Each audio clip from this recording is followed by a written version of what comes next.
विधानसभा अध्यक्षांनी अधिकारांची मर्यादा ओलांडली, घेतलेले निर्णय अधिकाराच्या बाहेरचे, पक्षाच्या घटनेत लक्ष घालण्याचा अधिकार अध्यक्षांना कसा?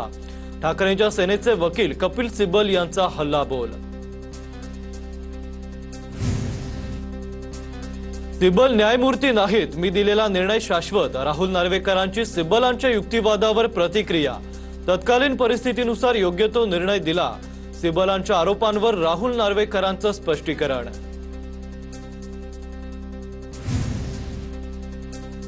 संख्या कमी असली तरी पक्षप्रमुखांकडे सर्वाधिकार, आमदार अपात्र झाले असते तर त्यांच्याकडे बहुमत राहिलं नसतं।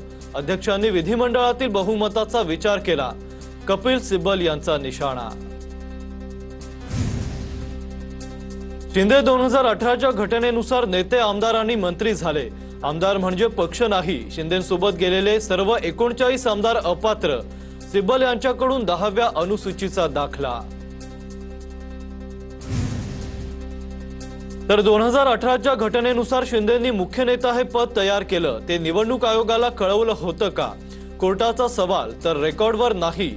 शिंदेंना सर्व पदं ठाकरेंच्या पक्षप्रमुख या अधिकाऱ्यांना दिली होती। ठाकरेंच्या नेतृत्वातच शिंदेंनी निवडणूक लढवली, हे ठाकरेंनी शिंदेंना नियुक्त केलं होतं, असा सिब्बलांचा युक्तिवाद। शिंदेंनी गोगावलेंना कोणत्या कायद्यानुसार प्रतोद केलं? गोगावले कोणत्या पक्षाचे प्रतोद होते? सिब्बलांचा युक्तिवादानंतर सवाल, तर 1999 मध्ये पक्षप्रमुख पदच नव्हतं तर कोणत्या आधारे व्हीप बदलला? शिंदेंच्या बाजूचा व्हीपच लागू होऊ शकत नाही, असा सिब्बलांचा युक्तिवाद।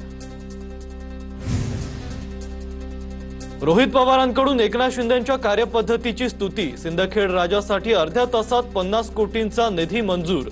एकनाथ शिंदेंनी अर्ध्या तासात निधी मंजूर केला, रोहित पवारांची प्रतिक्रिया, तर विरोधक असलो तरी चांगलं ते चांगलं म्हणायला हवं, रोहित पवारांचं वक्तव्य। दिल्लीतील कॅबिनेट अतिशय अकार्यक्षम, उत्तम कॅबिनेटसाठी मोदींना फडणवीसांची गरज। मोदी फडणवीस भेटीवर संजय राऊतांचं विधान, फडणवीसांना आता राष्ट्र की पुकार है, असंही वक्तव्य।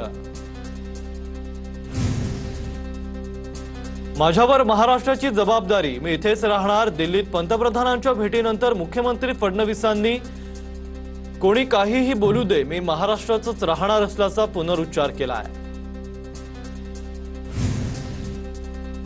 देवेंद्र फडणवीसांना महाराष्ट्राची सेवा करू द्या, महाराष्ट्राची मोठी जबाबदारी ते पार पाडत आहेत, मला त्यांचा अभिमान। फडणवीस दिल्लीत जाण्याच्या चर्चांवर अमृता फडणवीसांची प्रतिक्रिया।